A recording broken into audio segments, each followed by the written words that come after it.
Саламатсыздарбы, урматтуу менин катталуучуларым, күйөрмандарым. Өзүңүздөр билгендей эле эртеңки күндөн баштап менин концерттик турум башталмак.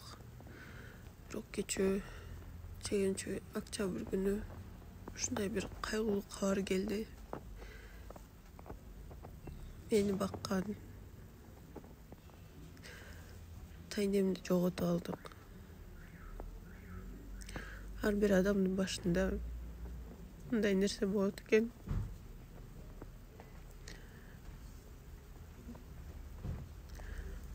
Апам жалгыз.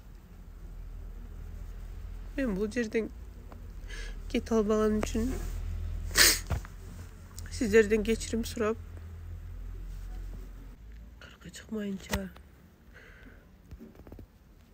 күндөрүн өзгөртүп убактысын жылдырганга туура келип атат. Ошондуктан баарыңыздардан кечирим сурап, түшүнүү менен кабыл алышыңыздарды суранам. Аллахым баарыңыздарга ден соолук берсин. Баардыгыбыздын барар жерибиз бир ооба. Бирок анткен күн дагы мен апамды жалгыз таштап кете албайм.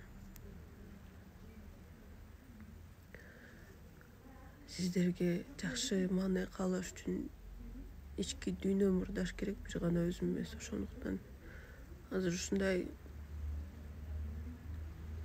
кайгылуу күндө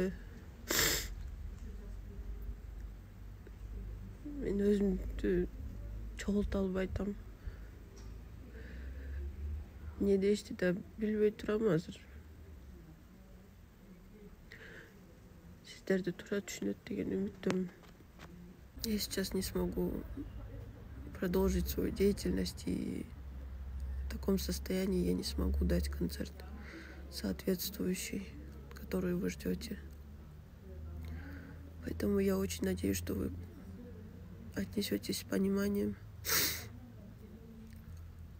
на какую дату передвинут концерт и что будет дальше. Мы обязательно скоро дадим вам информацию. Я очень сильно извиняюсь перед нашими спонсорами. Все ваши билеты будут действительны. Я очень сильно извиняюсь, что так получилось, но все по воле Аллаха. Мне очень тяжело. Боль утраты, она все-таки съедает меня изнутри. И как бы ни было, спасибо всем за смски, за поддержку.